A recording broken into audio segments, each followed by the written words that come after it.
It's a pleasure now to have the Chief Product Officer at cXchange join us on the line. Alex, thank you so much for joining us once again. Now, throughout today's show, we've touched on all aspects of what we've seen from the SEC, from a trader's perspective, kind of how to move forward, also from their point of view and from other kind of countries that are also implementing something similar. Finally, for crypto businesses, let's have a look at what it means for them, because I think this is something where could we see crypto businesses become a little bit more compliant with SEC regulations, or do you think people will try and find a way to work around it? What are you predicting from this moving forward? That's a good question, Jessica. I think, these exchanges like Bitfinex and BitMEX, they were always very clear that they do not offer trading to US traders. Even if there was no KYC and no AML, and it was just crypto to crypto, so they weren't dealing with fiat currencies, they didn't have to have those applications. But that being said, it only became an issue when a US trader found their way onto the exchange, knowingly or unknowingly, and then the SEC decided to make it an issue. So what we might see is, and Bittrex is kind of already doing this already, they have a US exchange, and now they've launched a EU exchange, which is actually based over there in Malta with you guys. They do not have leverage, but I wouldn't be surprised to see them introduce leverage and only offer it to traders that are coming to them from outside the US, because then they don't have to follow the SEC's rules. They can, follow their own rules.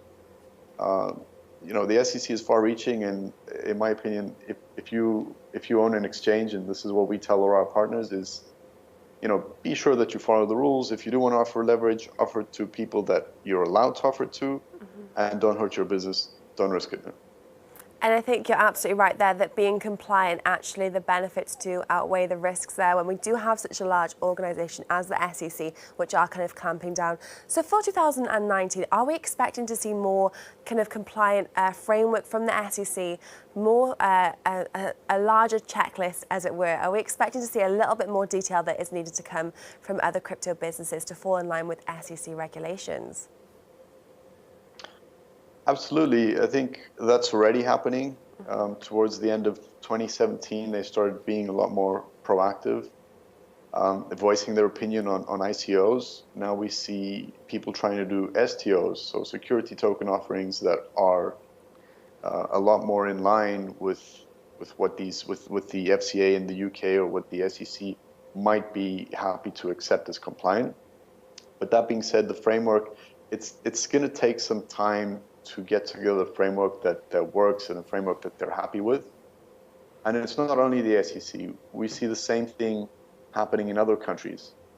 So what happened in 2017 is, we had this insane growth and maybe a bit too much, too fast, and we had a lot of noise and a lot of bad actors coming in with this. And now it's a lot more about refining it, cleaning up the space, having the right structure for these businesses and your traders and your investors and your ICOs or STOs to operate in. And we very much welcome, this atmosphere. Fantastic. Well, Alex, thank you so much for your insights today. It was an absolute pleasure to hear from you, and best of luck for the rest of the day. Thank you, dear. Have a good afternoon. Thank you.